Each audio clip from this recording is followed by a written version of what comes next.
Voilà, chers amis, nous revoilà pour une deuxième partie sur cette problématique de hachage. Et puis, nous allons voir une autre utilité du système de hachage. Ça consiste à augmenter la rapidité de recherche. Alors ça peut être utilisé pour des images. Plutôt que de stocker toute l'image, on stockera simplement le hash. Mais moi, je vais vous montrer ça de manière un petit peu différente en prenant un exemple. L'exemple est le suivant. En admettant que nous avons un tableau qui contient différents textes. Alors, je vais prendre des textes très courts. Hein. Joe, Luc, Ali, Zoé, et puis Mac. Et vous avez votre tableau qui contient, mais évidemment, toute une série d'enregistrements. Il n'y en a pas en général qu'un seul, on retrouve très vite. Mais si nous avions 1 million d'enregistrements, et puis je vous demandais, ben, retrouvez-moi Joe. Eh bien, ici, c'est le coup de bol, il est en premier, mais si Joe avait été en dernier ici, vous auriez dû lire absolument. Alors ici, j'ai Max. Ici, j'ai Max. Et qu'est-ce que je vois? Ben, je vois que Joe est à la fin. Si vous aviez 1 million d'enregistrements, vous auriez dû lire 1 million de prénoms avant de trouver Joe, parce que pas de bol, il est en dernier. Alors il aurait pu être en premier, gros coup de bol, ça tombe bien. Mais la fonction de hachage va nous permettre de gagner du temps. Et je vais prendre un exemple. Je vais prendre Joe. Joe, si on prend le J, quelle est la position du J dans l'alphabet? Ben, A, B, C, D, E, F, G, H, I, J. Elle est en 11e position. Le O, en combienième position est-il? A, B, C, D, E, F, G, H, I, J, K, L, M, N, O, en 15e position. Donc, je vais additionner les positions des lettres. Et on le fait pour tout le monde. Luc, A, B, C, D, E, F, G, H, I, J, K, L, 12, plus U, A, B, C, D, E, F, G, H, I, J, K, L, M, N, O, P, Q, R, S, T, U, 21, plus C, ça c'est facile, il est en 3e position. Ali, 1, plus L, on l'a déjà eu, L, c'est 12, plus I, A, B, C, D, E, F, G, H, I, 9. Zoé, eh bien pour le Z, c'est facile, c'est 26, plus le O, on ne l'a pas encore eu, alors on le compte, A, B, C, D, E, F, G, H, I, J, K, L, M, N, O, 15, plus le E qu'on n'a toujours pas eu, 5, A, B, C, D, E, oui, c'est bien 5. Et on fait comme ça pour toutes les lettres. Donc Mac, M plus 1 plus 3, ça c'est facile. Et puis Joe, on a dit A, B, C, D, E, F, G, H, I, J, c'est 10 plus le O, 15. Et en fait, on va calculer A, B, C, D, E, F, G, H, I, J, c'est 10. Voilà. Je contrôlais, le J, il était bien en 10, c'est pas en 11. 10 plus 15. Ah, j'ai perdu le max, je reviens. Donc max A, B, C, D, E, F, G, H, I, J, K, L, M, c'est 13. Plus 1, plus donc X, Y, Z, c'est 24. Et en fait, on va faire un petit calcul. C'est tout con. On va additionner la position de toutes les lettres. Et on fait ce calcul. Pour chaque fois qu'on entre une valeur, chaque fois qu'on entre une valeur dans notre système informatique, on fait ce petit calcul. Donc là, vous voyez que je suis en train d'effectuer les calculs.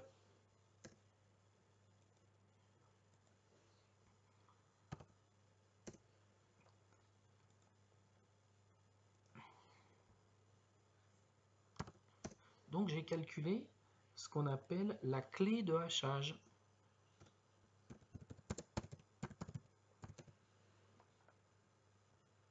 J'ai donc fait ce calcul de clé de hachage. Et puis ici, c'est le gros coup de bol parce que personne n'a la même clé. Mais tout d'un coup, il y a quelqu'un qui s'appelle Ila. Je ne sais pas si ça existe, mais on s'en fout. Et bien Ila, il aura comme clé la même clé qu'Ali. Il aura 22. Donc nous aurons ce qu'on appelle ici une collision, ce qui n'est pas grave. Par contre, dans notre table, qu'est-ce qu'on va faire? Eh bien, on va systématiquement, ici, cette table-là, je la recopie ici, et qu'est-ce qu'on va avoir? On va avoir ici les positions qui vont de 0, par exemple, à 25.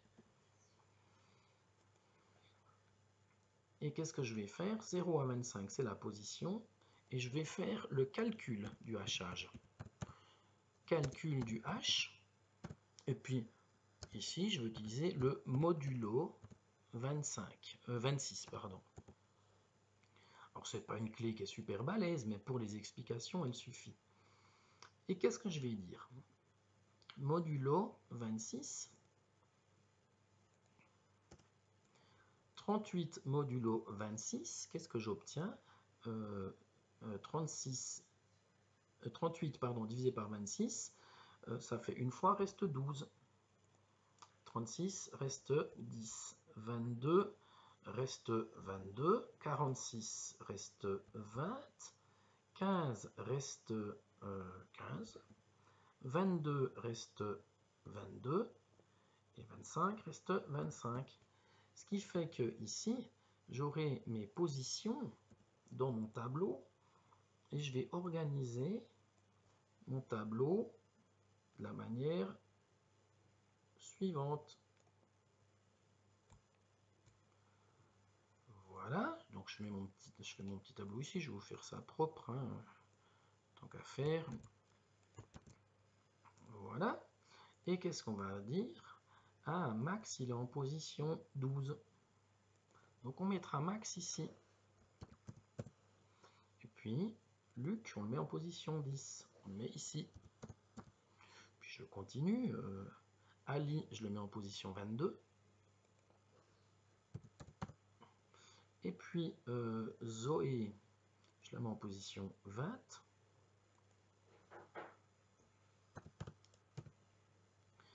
Et Mac, il est en position 15. Et Ila, pas de bol, il est en position 22. Qu'est-ce que je fais? Je prends la prochaine position libre, c'est la 23. Ila. Et puis Joe, il est en position 25. Oups. Joe. Voilà. Et qu'est-ce qui se passe maintenant? Quelqu'un me dit, y a-t-il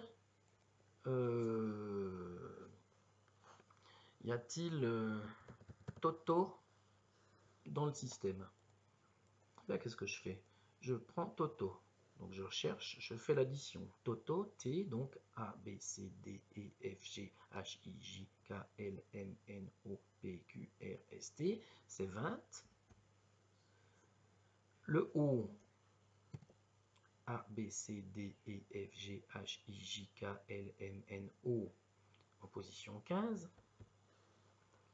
Donc ce sera 15 plus 20, 20 plus 15 plus 20 plus 15. Donc Toto, sa clé de recherche, ce sera égal à 70. 70 modulo 26. 26 fois 2, 52. 52 jusqu'à 70 reste 18. Donc, la clé de Toto, ce sera 18. Je viens, maintenant quand je recherche Toto, je fais ce calcul et je vais voir directement en position 18, est-ce qu'il y a quelque chose là? Non, il n'y a rien, ou bien il y avait une autre personne, hein. Il y avait Otot qui était là. Eh bien, je viens, je compare, et en un seul coup, je vais voir si Toto était là ou pas. Ceci, c'est le principe de ce qu'on appelle les tables de hachage. Ce sont des structures de données qui permettent de savoir très vite si on est stocké dans un système ou pas. Le problème, c'est que vous voyez qu'il y a beaucoup de trous. Donc une table de hachage, elle prend plus de place qu'un simple tableau. Vous en avez utilisé des tableaux en programmation. Par contre, vous êtes quitte de lire tout le tableau pour savoir si quelqu'un est là. Vous vous contentez simplement d'aller calculer la clé et grâce à la clé d'aller directement au bon emplacement où il devrait se trouver. Et vous regardez là, il n'est pas là. Ah, peut-être qu'il pourrait être juste après, hein, parce qu'il y avait une collision. Ben, on vient voir juste après. Non, il n'y a rien du tout. Ça veut dire que Toto n'est pas là. Finalement, en une lecture, je sais si Toto ou pas est ou pas dans la structure de données. Et ces structures de données, elles existent en programmation. On appelle ça des tables de hachage. Et vous avez plusieurs structures qui vous permettent de stocker des données. Vous, en programmation, vous avez déjà vu ce que c'est que des tableaux, hein. Donc des structures à une, deux, voire multidimensionnelles qui permettent de stocker plusieurs valeurs. Ben, celle-ci est une autre manière de stocker les données où on travaille par ce qu'on appelle des valeurs qui sont stockées et qui sont associées à des clés. Ceci se fait grâce au calcul d'une fonction de hachage qui va nous donner une position. Bien entendu, ici, notre fonction de hachage, elle est très simpliste. C'est modulo 26, parce que je suis parti du principe qu'il n'y avait que 26 positions dans ma table. Évidemment que quand on veut utiliser des milliers d'enregistrements, il faudra une fonction de hachage qui est un peu plus intelligente, hein. Nous avons vu tout à l'heure qu'on utilisait le modulo 10 dans un calcul à titre d'exemple, mais qu'il y avait un algorithme LD5 qui permettait d'être bien meilleur. Ben vous pensez bien qu'il y a des fonctions de hachage qui sont un peu plus intelligentes pour mettre en parallèle des valeurs avec leurs clés. Ceci est une autre utilisation des fonctions de hachage. Ici, on ne cherche pas à cacher des choses, on ne cherche pas à cacher des mots de passe, on cherche simplement, grâce à un calcul rapide, à trouver très vite la position dans laquelle pourrait se trouver l'information, et ensuite, on peut aller soit contrôler, est-ce que l'information est déjà là, ou elle n'est pas là, je la rajoute, ou elle est déjà là, puis j'ai pas besoin de la rajouter, mais c'est très rapide en termes informatiques. C'est ce qu'on appelle une structure de données de type table de hachage, très utilisée dans les systèmes informatiques, et c'est une autre variante de l'utilisation des tables de hachage. Voilà, je vous remercie pour pour votre attention, et je vous souhaite une bonne journée.